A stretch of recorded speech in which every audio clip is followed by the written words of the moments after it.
at the Center for Gender Studies of the University of Basel in Switzerland.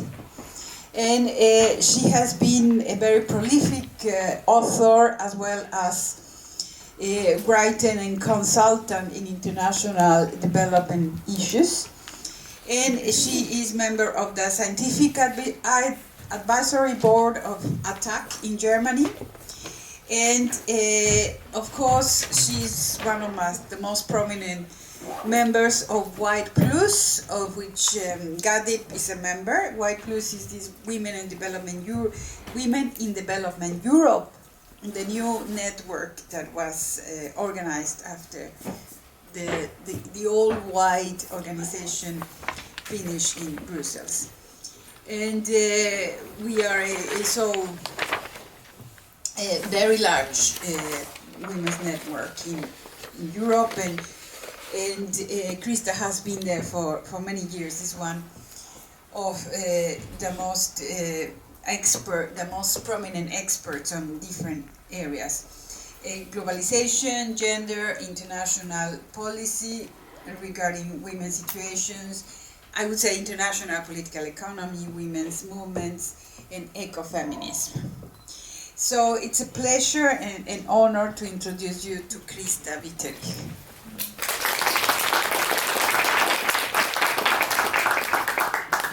Thank you very much. I have to switch on my voice. Thank you very much for inviting me. It's the first time in my life that I'm in Sweden, and so I'm pretty excited about it and very pleased to be here for the first time. I would like to look back at the Beijing conference, not at the details, but more at what we call nowadays the Beijing paradigm. What was it, what was negotiated in Beijing, and what was the concept of the Beijing conference? I would look back, and I would like to look ahead and forward, not only in terms of assessment of achievements we made, but very much in what are we going to do now after 20 years? Because 20 years we followed the implementation of the Beijing agenda, and now are we going to continue for another 20 years or for another 50 years? We know that the context has changed very much. And I think it's high time to reflect. Do we have to adopt other strategies? Do we have to adjust our policies? And what are we going to do in future with the main points of this Beijing paradigm?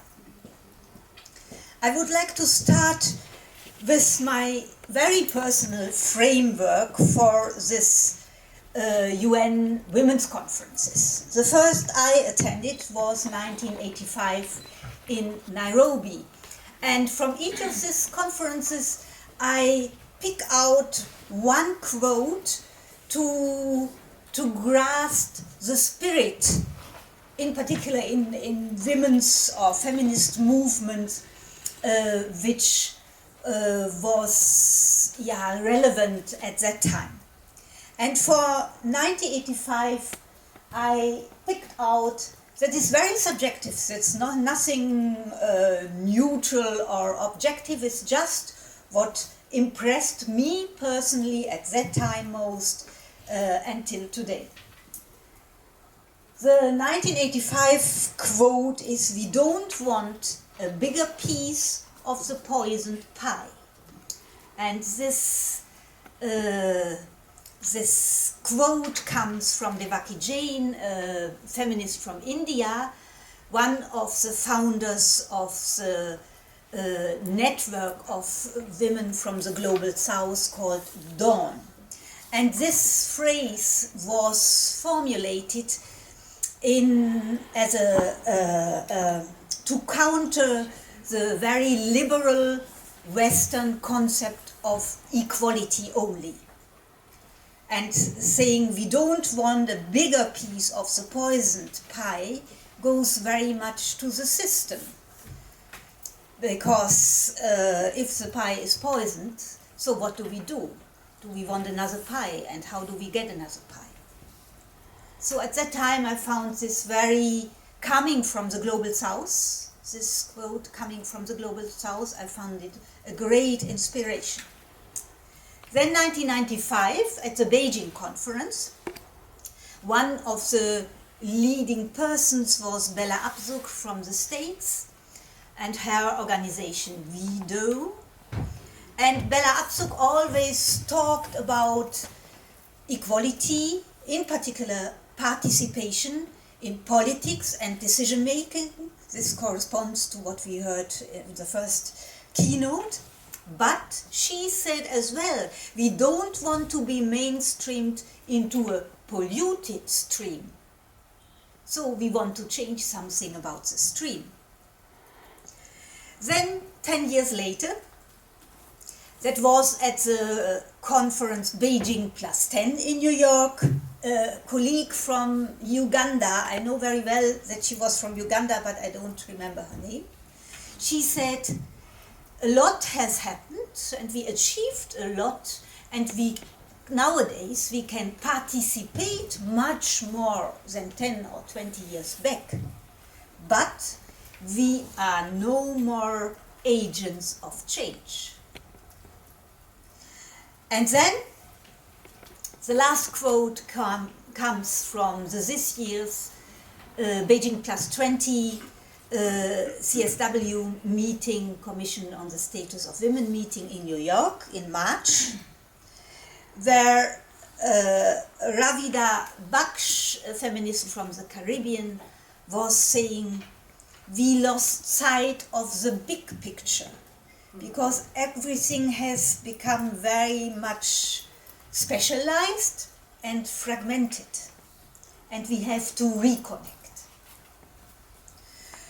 So this is my personal frame for this journey through 30 years actually, and I just throw it on the floor as a food for thought to show you that from where we have come and we have to ask ourselves where we are going to.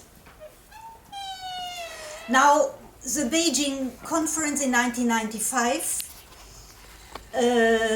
set for the first time, or adopted for the first time in a very consistent way, the women's human rights paradigm as a framework for everything, for the whole agenda. And that, for me, that was a big step forward, because until then, women were mainly perceived as victims of something, and they requested to get more education, more health, more participation. But the women human rights paradigm sets a complete different note by saying it's our right to get education, health, participation, political participation, participation in decision making, and so on. And that changed very much the stereotype of a victim to a stereotype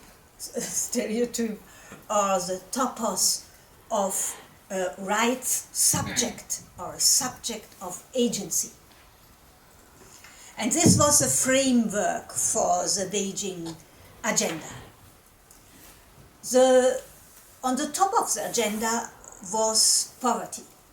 It was called the strategic objective number 1, to eliminate poverty. And this was, of course, set by women from the Global South, this objective, to eliminate poverty. New topics were violence against women in a very broad sense, from domestic violence to genital mutilation, and sexual and reproductive rights. Never before these two issues, violence and sexual and reproductive rights, were phrased so clearly, and it was phrased as human rights violation if violence against women was phrased as a human rights violation. And this set a completely new context. Another element, key element, or the foundation of the Beijing paradigm was the notion that state and civil society, women's organizations, women's movements, would cooperate, would work together. And a key objective would be women's empowerment. As you all know, parallel to the official conference, there was a NGO forum, the biggest NGO forum that had ever taken place in Beijing, and there already globalization and economic issues, including very much the issue of unpaid work, of women care work, were on the top of the agenda, and social justice. At the same time, there were already voices critical about the human rights paradigm, because it was said this paradigm, it was articulated by women from the Global South, this paradigm is coming very much from Western thinking, Western history of enlightenment, and it is a very individualistic one. So there was this, already this critical note was there.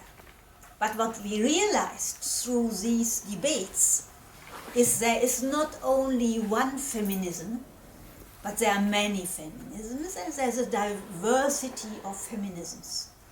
And we have to realize this, and sometimes this is a very controversial relation, but we have to discuss this, and we have to have respect for other feminisms. That is something we started to learn there at the NGO Forum in 1995. And for the first time, the whole issues of sexual orientation and gender identity came in very strongly. So, the human rights paradigm and the social justice concept were a kind of obligation which should have been taken forward afterwards, after the Beijing conference.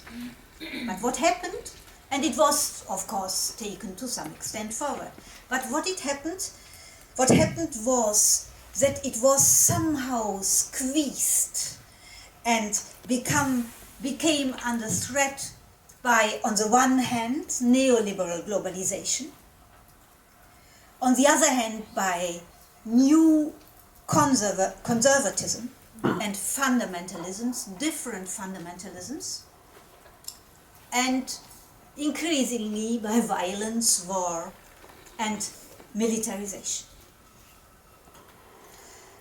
So, when we were in this March of this year in New York, there was this kind of review and assessment of what has happened to the Beijing paradigm and to the women's human rights concept. And of course, in Beijing, there was a very strong hope that the governments would go home and simply implement it, change their laws, and introduce many measures, policies, and mechanisms to introduce it. But now we see very clearly that implementation of rights, human rights, women's rights, is not a linear process and not at all an automatic process. But of course there have been made progress. We all know that 20 years back women haven't had the chances and opportunities in societies they have now. But there have been rollbacks. There has been a lot of resistance against women's empowerment, so that the development since then is much more a zigzag, back and forth and so on, than a linear progress. Now, the governments always tell us it's an unfinished business. Give us more time and then we finish the business. So they say it's a question of time. But women's organizations and movements, and this was this time as strong as it had never been in New York, said it is the fiercest backlash we ever experienced. So it's not a question of time, it's a question of power in society. What happens to the enforcement of women's rights? And all civil society organizations complain about shrinking democratic spaces. So presently we have an increase in authoritarian regimes, which make for a shrinking of space of civil society agency, and at the same time we have shrinking funds. And we, as we said earlier as well, we need funds for our policies and activities. So both is shrinking, and it makes it more difficult for civil societies to push more and more for women's, or let us say, gender rights. But still women are better represented in the public, in politics, in the economy, and in political programs. I give you a few flashlights from this meeting in New York in March. So what was very amazing, that in the beginning of the meeting, the meeting is for 2 weeks always, in the beginning of the meeting there was a declaration adopted by the governments, and there was no civil society consultation on this declaration. So it was some kind of imposition declared, and there were some points which were pretty shocking. For example, sexual and reproductive rights. One issue, it was a key issue of Beijing, was not even mentioned. And as you all know, sexual and reproductive rights, the issue of abortion, the whole issue of family, unit, entity, is the most controversial issue between conservative forces, or religious forces, and more progressive forces. But this led to this declaration, without civil society participation, led to a critique of this element of the Beijing paradigm I mentioned in the beginning, that state and civil society would cooperate. So this was just the beginning of the meeting, and this had a very, very tensed atmosphere for the whole meeting. Then there was a lot of talk about lost in translation. You know this title of the movie, Lost in Translation. No, here it means lost in translation. What had been phrased in the Beijing agenda, Beijing Platform of Action, was phrased as a universal kind of normative system. But there was no translation from the global to the national level, or little translation from the global to the national level. Little translation from this universal normative level to the concrete cultural and social context and political context. So in these 20 years and in this process from global governance level to the national and the local level, a lot has been lost and contested once again. And then again, we realized one of the main reasons is a lack of political will on the side of, not only governments, but forces in power, the hegemonic forces in society. In the agenda of this year, we saw that economic issues, in particular poverty, was marginalized very much. There was not much talk about neoliberalism, different from earlier years. Not much talk about macroeconomic issues, but there was one key notion, and that was the notion of inclusion. That women should be included into the present economy, into value chains, into transnational value chains, into trade, and so on. We realized that many new laws had been adopted after Beijing, for example, in the area of violence. So this is a success, of course, for the Beijing agenda. But these laws were not followed by a real change in the mindset of people and in the behavior or in the practices in society. So we have the law, we have better laws, but in society this didn't, and the laws themselves, they don't cause, or they are not sufficient to cause a change in society. There's much more needed to cause change in society. We have fragmentation of civil society, meaning many of the women's NGOs and feminist NGOs as well have become very specialized and professionalized. What means they always have to look for funds, because without funds they can't work.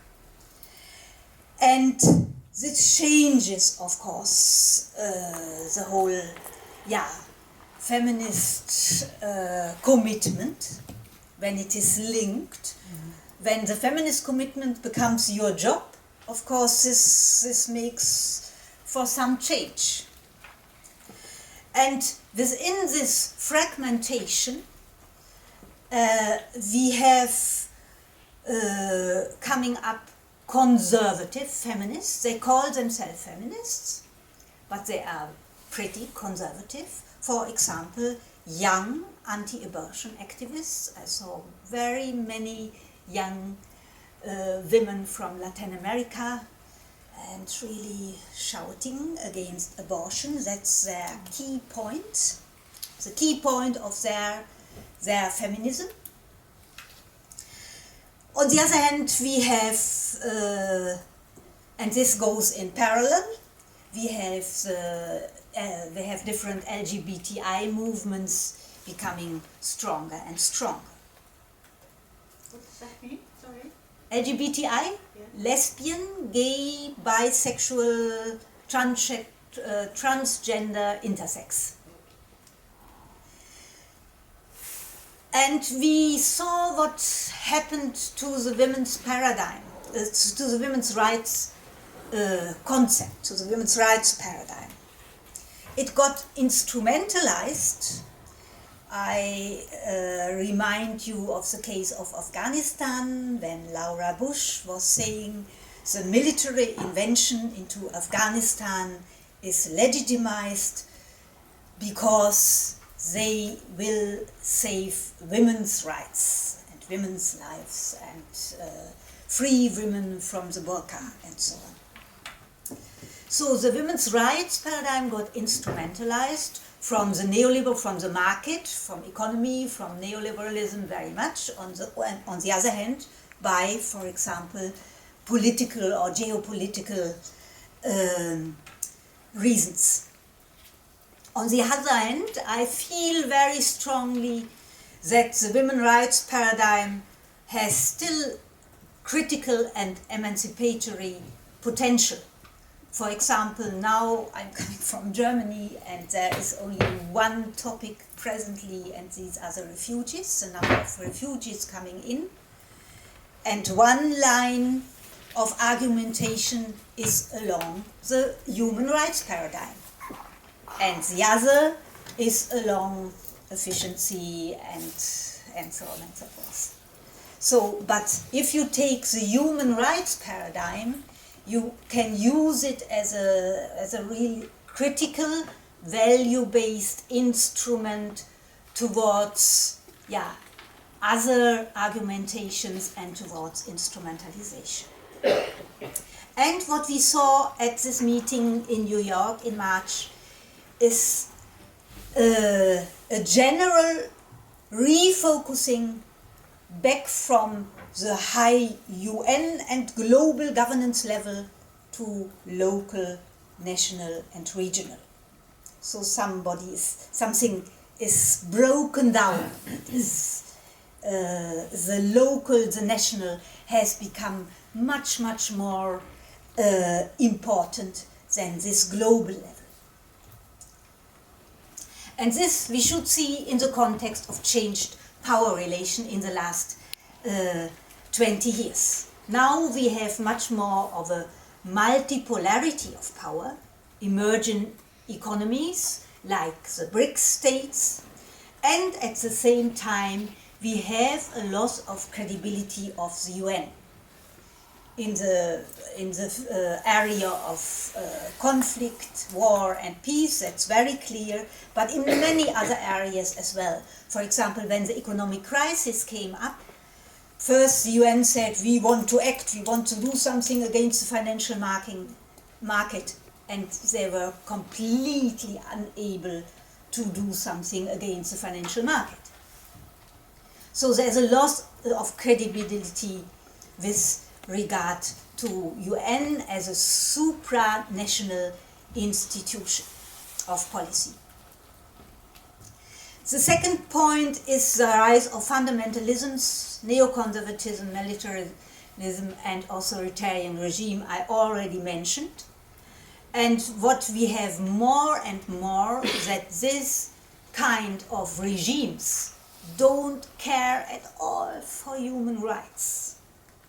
And we have the outstanding example of the Islamic State, which is based on violation of human rights. At the same time, we have still the idea, and this idea has become stronger, that development everywhere equals growth. Growth is development, and development it should be growth. And this leads towards a development which looks out for marketization, mercantilization, economization of everything, financialization, and then privatization of everything. For example, more and more of nature, of environment, of social relations gets into the commodity and is traded in the market. And we have an increasing influence of the private sector on everything, on policies in particular, on public policies and on development aid as well. We are talking about the corporatization of development aid as well. And this shows, for example, in a huge sector of development aid which is called aid for trade. So development aid is invested to support trade, international trade, and we are talking about these free trade agreements and so on. And we have an increase everywhere in bilateral, in bi-regional trade and investment agreements. So liberalization of markets, and direct, which goes along with private